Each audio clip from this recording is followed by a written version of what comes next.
Hello student, this is class 10th math class. आज मैं आपको एक्सरसाइज 6.2 के क्वेश्चन के बारे में एक्सप्लेन करूँगा। और एक्सरसाइज 6.2 का क्वेश्चन नंबर 1 है in figure 1 and 2 D E parallel to B C, find E C in 1 and A D in 2। तो जब फर्स्ट क्वेश्चन को मैं लेता हूँ तो हमारी इमेज कुछ ऐसी बनती है। ट्रायंगल हमारा ए बी सी है। डी और ई एक लाइन है जो कि ए बी और ए सी को इंटरसेक्ट करती है और ये बी सी के पैरेलल भी है। यहाँ दिया हुआ है कि ए से डी का डिस्टेंस 1.5 है, जबकि ए से ई का 1 सेंटीमीटर है। डी से बी का डिस्टेंस 3 सेंटीमीटर है और ई से सी का डिस्टेंस हमें मालूम करना है। तो जब हम इसे क्वेश्चन को सॉल्व करते हैं तो हम ये देखते हैं डी ई पैरेलल है बी सी के, तो हमारा ये क्वेश्चन बनता है A D upon D B. A D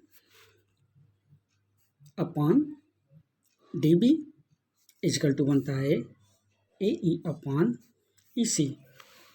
तो ए डी गिवन है 1.5 और डी बी गिवन है 3, तो 1.5 अपॉन 3 इजकल टू होता है 1 अपॉन ई सी, क्योंकि ए ई की वैल्यू 1 गिवन है। तो हमें चाहिए क्या? ई सी चाहिए।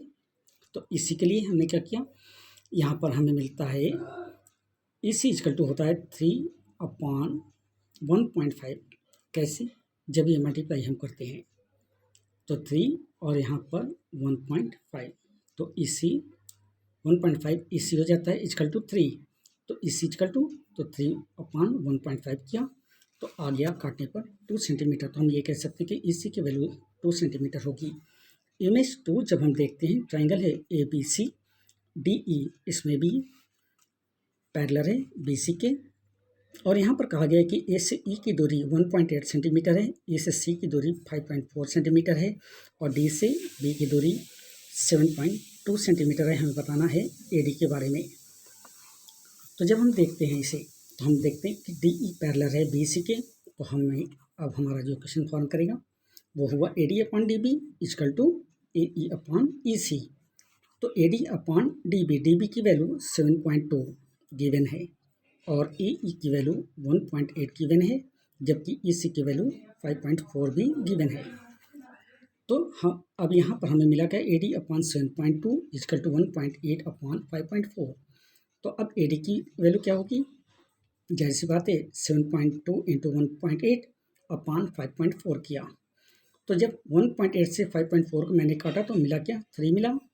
अब 3 से जब 7.2 को मैंने काटा, 7.2 अपॉन 3 किया तो वैल्यू आ गया 2.4, यानी ए डी की वैल्यू होती है यहाँ पर 2.4 सेंटीमीटर।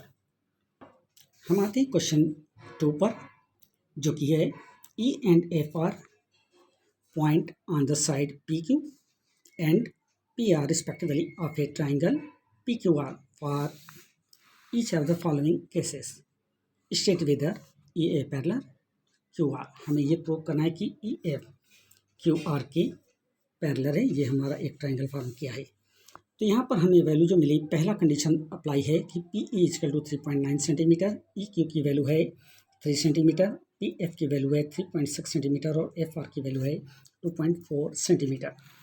तो जब हम इसे सॉल्व करते हैं तो हम पाते हैं P E upon E Q तो इजकल टू होता है 3.9/3। 3 से काटने पर हमें मिलता है 1.3 सेंटीमीटर। यूजुअली जब हम P F upon F R करते हैं तो हमें वैल्यू मिलता है 3.6 अपॉन 2.4।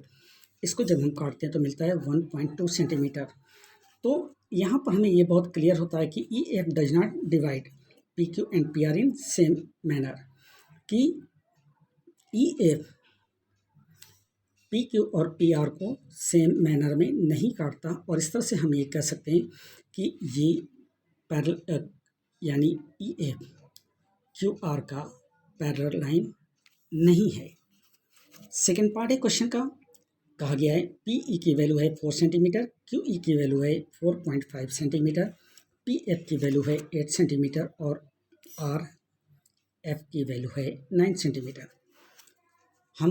हमने जब यहाँ सॉल्व किया तो P E upon E Q यानी 4 अपॉन 4.5, जब 4 को 4.5 से मैंने काटा तो वैल्यू बना 0.88 सेंटीमीटर। यूजुअली हमने PF/RF किया तो वैल्यू बना 8/9 और इसको भी काटने पर मिला 0.88 सेंटीमीटर। तो इस तरह से हम ये कह सकते हैं कि EF, क्योंकि दोनों एक मैनर में हैं, इस तरह से हम ये कह सकते हैं कि EF पैरेलल है QR की। थर्ड कंडीशन अप्लाई होती है क्वेश्चन 2 के लिए, जिसमें ये कहा गया है कि PQ की वैल्यू है 1.2 सेंटीमीटर, PR की वैल्यू है 2.56 सेंटीमीटर, PE की वैल्यू है 0.18 सेंटीमीटर एंड PF की वैल्यू है 0.36 सेंटीमीटर। तो यहाँ हम देखते हैं कि PQ 1.28 और PE 0.18। तो यहाँ पर हम देखते हैं EQ इक्वल टू 1.28 माइनस किया 0.18 से तो बचा क्या 1.10 सेंटीमीटर। अब हमने PR की वैल्यू देखा जो कि 2.56 और PF की वैल्यू है 0.36 सेंटीमीटर। तो FR की वैल्यू क्या होगी 2.56 से 0.36 को माइनस किया तो आ गया 2.20 सेंटीमीटर। तो यहाँ पर अब वैल्यू हमने देखा PE/EQ जो कि है 0.18/1.10, यानी जब डेसिमल मैंने रिमूव किया तो वैल्यू बन गया 18/110 और काटने पर आया 9/55। सिमिलरली PF/FR को जब मैं देखता हूँ जो कि 0.36/2.10, डेसिमल रिमूव करने के बाद ये बनता है 36/210 और रिड्यूस फॉर्म में काटने पर ये भी मिलता है 9/55। तो यहाँ पर भी एक सेम मैनर फॉर्म कर रहा है, तो हम ये कह सकते हैं कि EF QR का पैरेलल है। क्वेश्चन नंबर 2 की इस क्वेश्चन के साथ आज की इस क्लास को मैं यहाँ ओवर करता हूँ। कल की क्लास में एक्सरसाइज 6.2 की क्वेश्चन थर्ड के साथ आपसे फिर मुलाकात होगी। तब तक के लिए थैंक यू वेरी मच।